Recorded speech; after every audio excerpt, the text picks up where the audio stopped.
नमस्कार दोस्तों, स्वागत है आपका मेरे चैनल कॉमिक्स लाइफ में।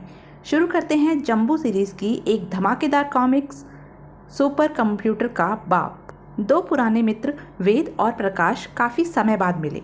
प्रकाश ने कहा, अरे वेद, तुम यहाँ मेरे घर? वेद बोला, हाँ प्रकाश, आज बचपन के दोस्त की याद आ ही गई।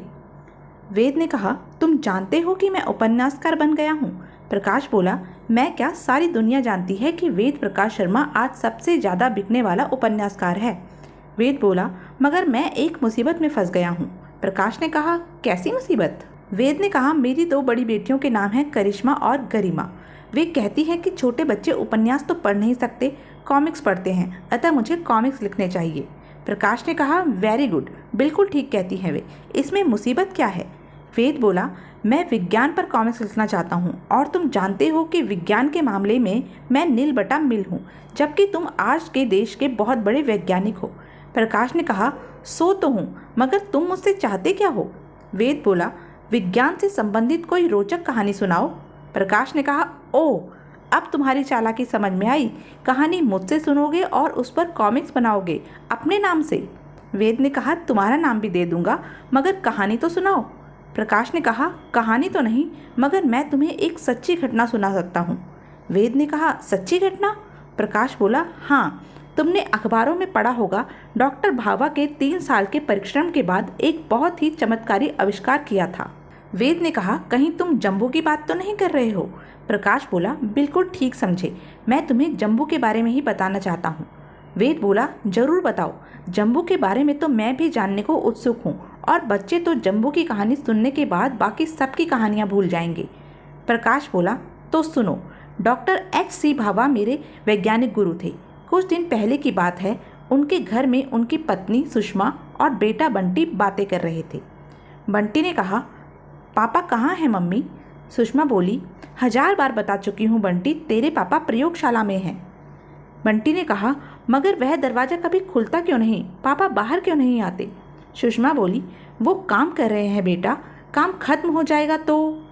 तभी उनका नौकर रहीम आया और उसने कहा, अपने आप को कब तक धोखा देती रहोगी मालकिन? सुषमा ने कहा, क्या मतलब रहीम? रहीम बोला, मालिक को प्रयोगशाला में गए 3 साल गुजर गए, तब से आज तक कमरे का दरवाज़ा 1 सेकंड के लिए भी नहीं खुला। सुषमा ने कहा, क्या तुम्हें याद नहीं रहीम, 3 साल पहले क्या हुआ था? रहीम ने कहा, मुझे याद है मालकिन, सुबह का वक्त था, मालिक अखबार पढ़ रहे थे, अचानक वे चीख उठे, नहीं नहीं, ऐसा नहीं हो सकता। सुषमा ने कहा, क्या हुआ आपको? डॉक्टर भाभा बोले, ये प्रधानमंत्री का अपमान है, भारत की बेइज्जती है, मैं ऐसा नहीं होने दूंगा। रहीम बोला, क्या हुआ मालिक? डॉक्टर भाभा ने कहा, मैं कसम खाता हूँ, अमेरिका सहित सारी दुनिया को भारत के कदमों में लाकर डाल दूंगा।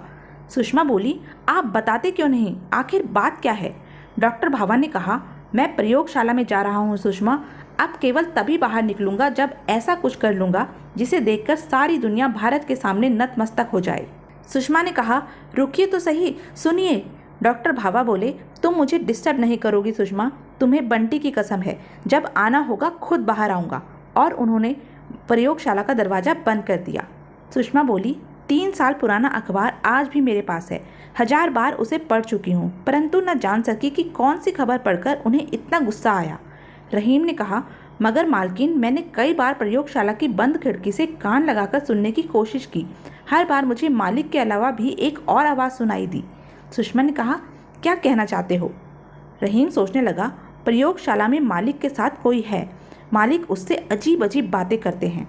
तभी प्रयोगशाला का दरवाज़ा खुला और डॉक्टर भाभा बाहर आए। रहीम चौंक के बोला, मालिक? डॉक्टर भाभा ने बंटी को देखकर कहा, मेरा बेटा। सुषमा बोली, भगवान का शुक्र है आप बाहर तो निकले। डॉक्टर भाभा ने कहा, मगर मेरा काम अभी पूरा नहीं हुआ है सुषमा। सुषमा ने कहा, बताइए तो सही, आप कर क्या रहे थे? डॉक्टर भाभा ने कहा, अभी मैं किसी को कुछ बताना नहीं चाहता। सुषमा बोली, अपनी पत्नी को भी नहीं? डॉक्टर भाभा ने कहा, तुम जाओ रहीम। रहीम बोला, जो हुक्म मालिक। डॉक्टर भाभा बोले, आओ सुषमा, मैं तुम्हें तुम्हारे एक और बेटे से मिलाता हूँ। सुषमा ने कहा, एक और बेटे से?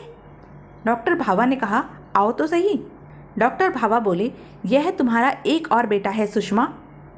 अपने कपड़े उतारो जंबू। जंबू ने अपने सारे वस्त्र उतार दिए। डॉक्टर भावा ने कहा, देख क्या रहे हो जम्बू, ये तुम्हारी माँ है। जम्बू ने श्रद्धापूर्वक सुषमा के पैर छुए। सुषमा के आश्चर्य की सीमा न रही। जम्बू ने कहा, मुझे आशीर्वाद दीजिए मम्मी। डॉक्टर भावा बोले, अपने बेटे को आशीर्वाद नहीं दोगी सुषमा?